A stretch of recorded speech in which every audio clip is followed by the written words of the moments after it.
Putin's African dreams up in flames. Ukraine just struck Russia at the perfect moment as Trump bans African travelers and Moscow asks for allies. Is this a masterstroke of timing or proof of the West's pulling strings? Either way, Russia's exposed, while Putin sells partnerships, his own country's burning. And the message is clear: Moscow can't protect itself. Why trust it with your future?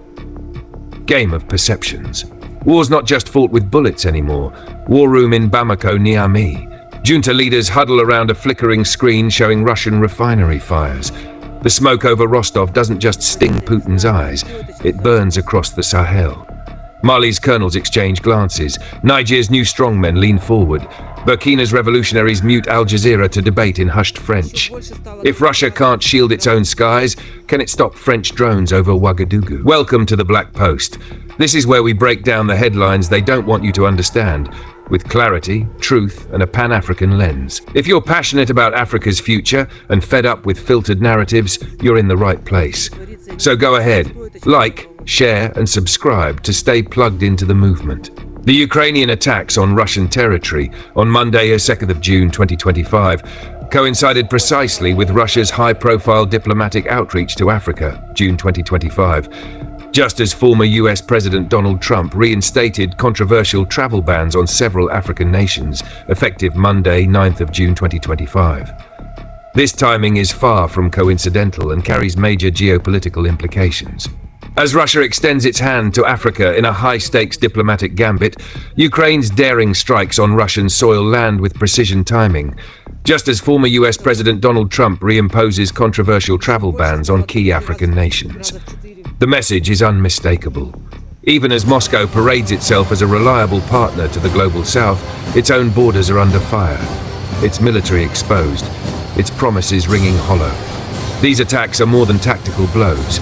They are a masterstroke of psychological warfare, undermining Russia's carefully curated image of strength at the very moment it seeks to break Western isolation and rally African support.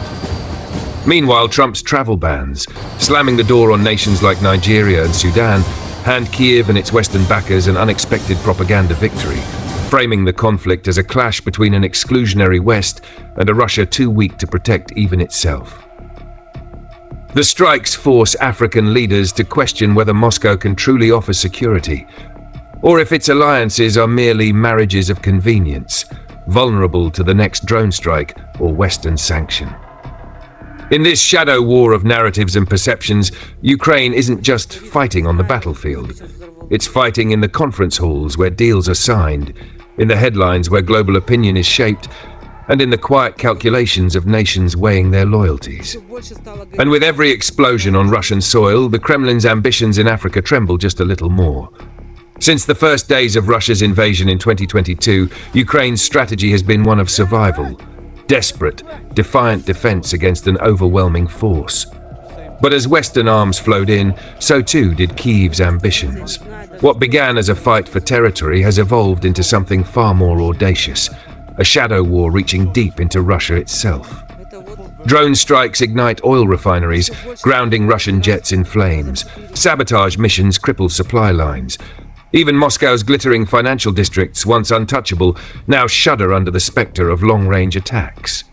Each strike serves a calculated purpose, choking off fuel for Putin's war machine, rattling the Kremlin's illusion of control, forcing costly redeployments of air defenses far from the front. Ukraine rarely claims these blows outright, but the message is clear.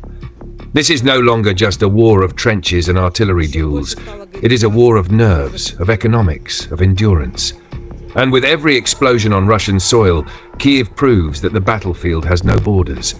The timing was almost too perfect to be coincidence. As former President Trump's reinstated travel bans slammed shut America's doors on key African nations like Nigeria and Sudan, Ukraine's drones struck deep into Russian territory. In the global battle for perceptions, this juxtaposition became a weapon unto itself. While Moscow postured as Africa's open-armed partner, hosting summits and signing deals, Washington's exclusionary policies played directly into Putin's narrative of Western hypocrisy.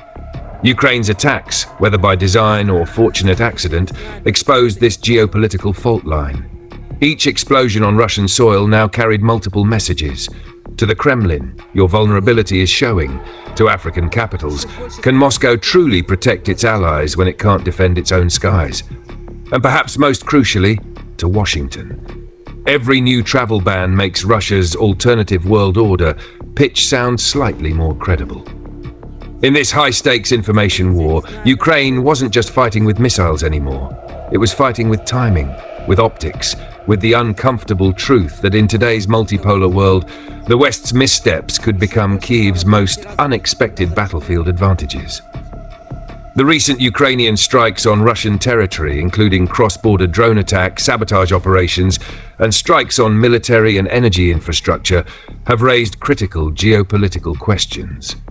While Ukraine claims these actions are legitimate self-defense within the context of Russia's invasion, Moscow accuses the West of direct involvement. This analysis examines whether Ukraine is acting independently or with Western support, and the broader implications for the conflict.